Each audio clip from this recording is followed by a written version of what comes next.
What's the millennial question? Apparently, millennials as a generation, which is a group of people who were born approximately 1984 and after, are tough to manage. And they're accused of being entitled and narcissistic and self-interested, unfocused, lazy. But entitled is the big one. And because they confound leadership so much, what's happening is leaders are asking the millennials, what do you want? And millennials are saying, we want to work in a place with purpose, love that. We want to make an impact, you know, whatever that means. We want free food and beanbags. And so somebody articulates some sort of purpose, there's lots of free food and there's beanbags, and yet for some reason, they're still not happy. And that's because they're missing, there's a missing piece. What I've learned is that I can break it down into 4 pieces, right? There are four things, 4 characteristics. One is parenting, the other one is technology, the third is impatience, and the fourth is environment. The generation that we call the millennials, too many of them grew up subject to, not my words, failed parenting strategies, you know? Where, for example, they were told that they were special all the time. They were told that they could have anything they want in life, just because they want it, right?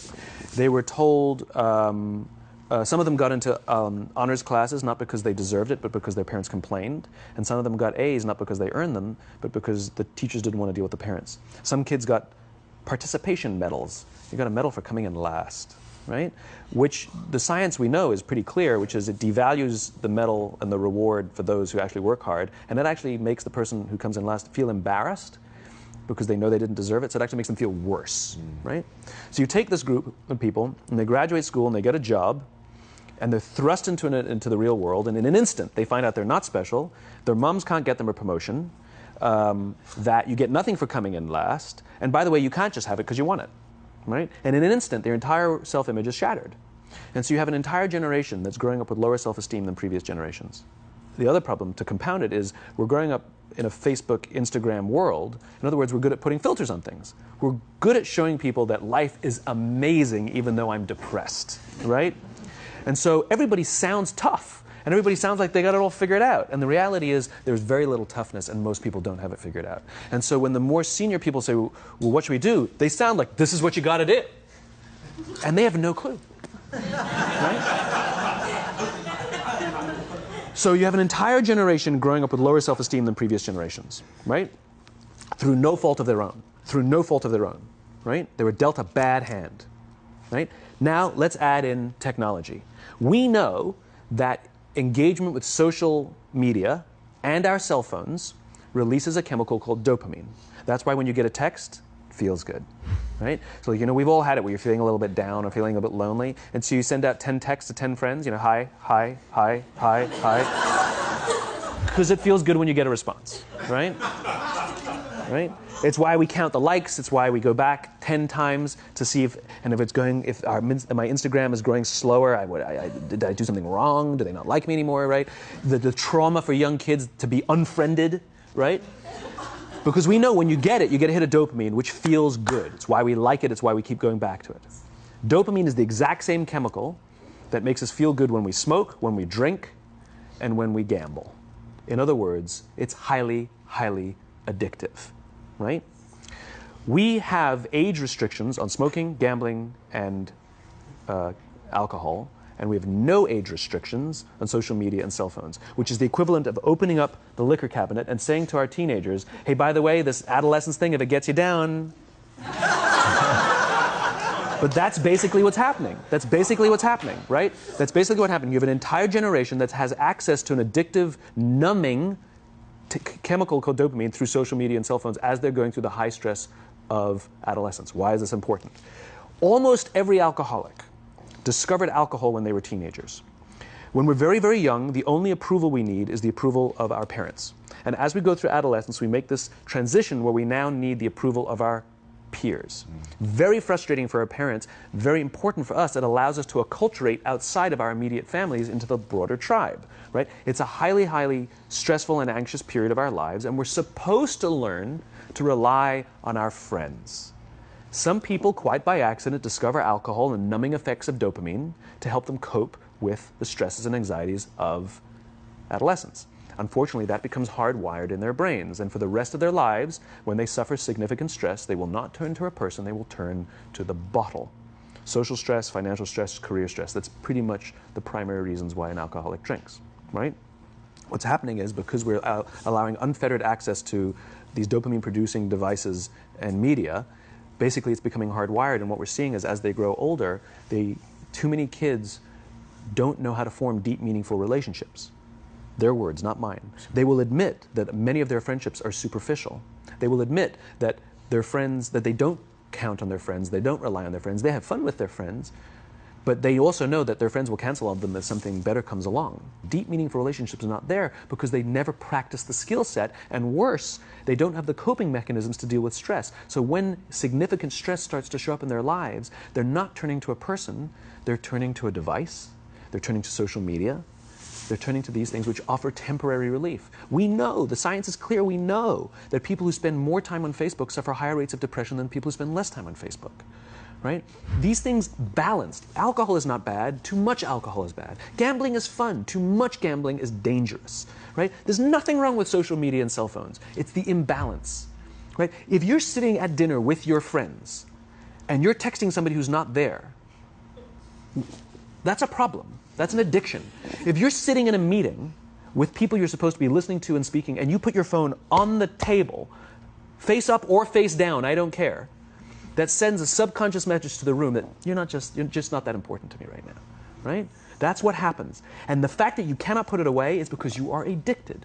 Right? If you wake up and you check your phone before you say good morning to your girlfriend, boyfriend, or spouse, you have an addiction. And like all addiction, in time, it'll destroy relationships, it'll cost time, and it'll cost money, and it'll make your life worse. Right? So you have a generation growing up with lower self-esteem that doesn't have the coping mechanisms to deal with stress. Right? Now you add in the sense of impatience. Right? They've grown up in a world of instant gratification. You want to buy something, you go on Amazon, it arrives the next day. You want to watch a movie? Log on and watch a movie. You don't check movie times. You want to watch a TV show? Binge. You don't even have to wait week to week to week, right? I know people who skip seasons just so they can binge at the end of the season, right? Instant gratification. You want to go on a date? You don't even have to learn how to be like, hey. You don't even have to learn and practice that skill. You don't have to be the uncomfortable one who says yes when you mean no and says no when you mean no, but yes when you... You don't have to swipe right. Bang, I'm a stud. Right? You don't have to learn the social coping mechanisms, right? Everything you want, you can have instantaneously. Everything you want, instant gratification. Except job satisfaction and strength of relationships, there ain't no app for that. They are slow, meandering, uncomfortable, messy processes. And so I keep meeting these wonderful, fantastic, idealistic, hardworking, smart kids. They've just graduated school. They're in their entry-level job. And I sit down with them and I go, how's it going? They go, I think I'm going to quit. I'm like, why? They're like, I'm not making an impact. I'm like, you've been here 8 months. You know? It's as if they're standing at the foot of a mountain and they have this abstract concept called impact that they want to have in the world, which is the summit. What they don't see is the mountain. I don't care if you go up the mountain quickly or slowly, but there's still a mountain. And so what this young generation needs to learn is patience. That some things that really, really matter, like love, or job fulfillment, joy, love of life, self-confidence, a skill set, any of these things, all of these things take time.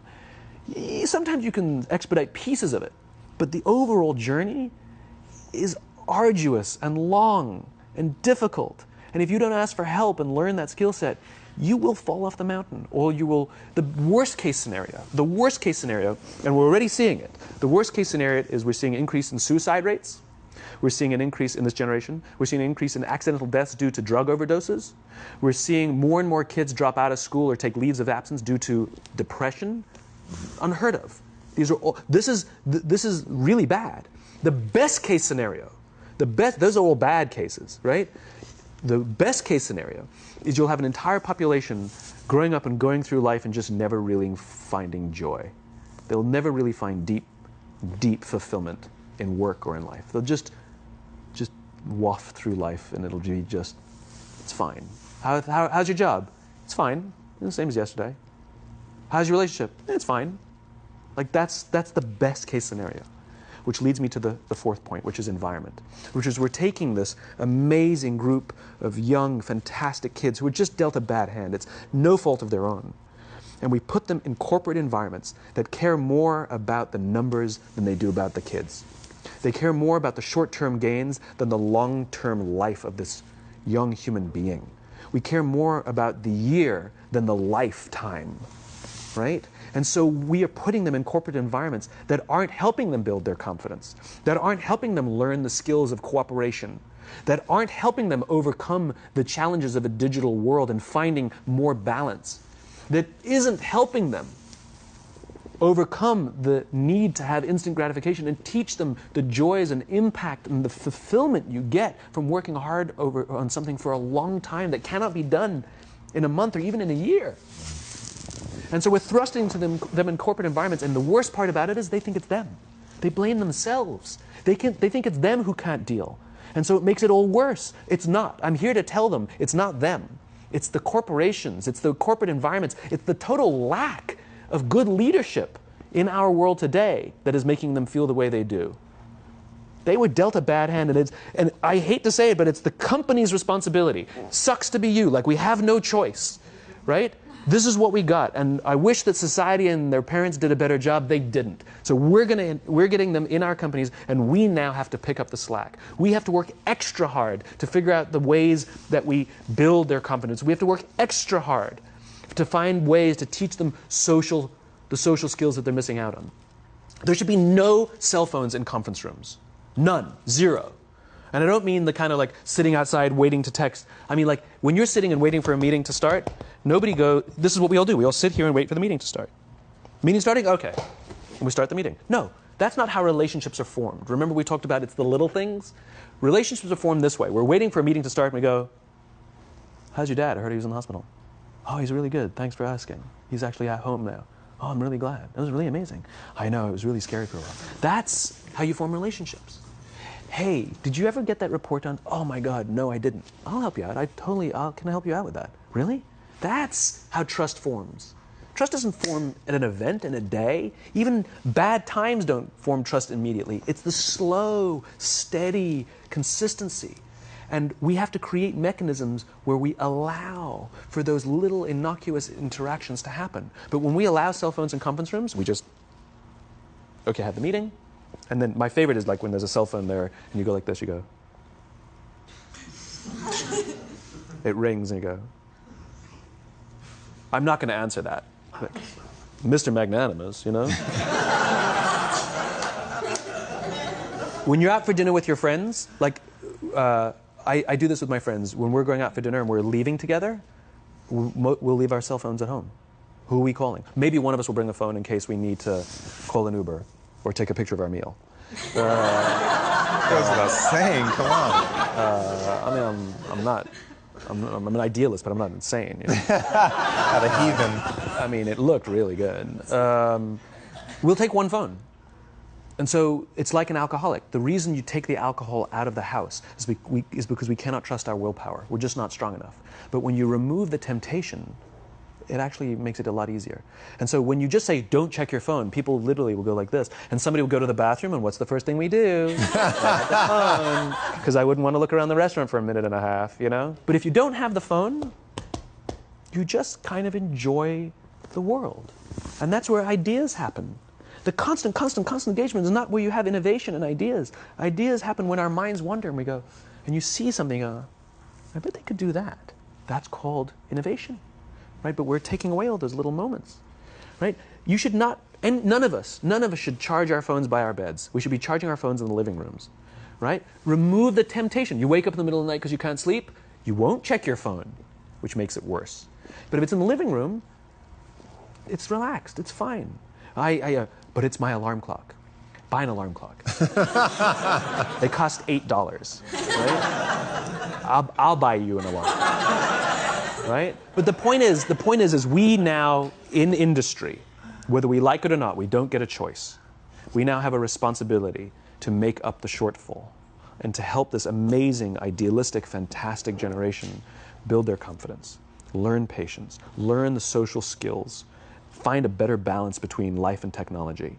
Because, quite frankly, it's the right thing to do.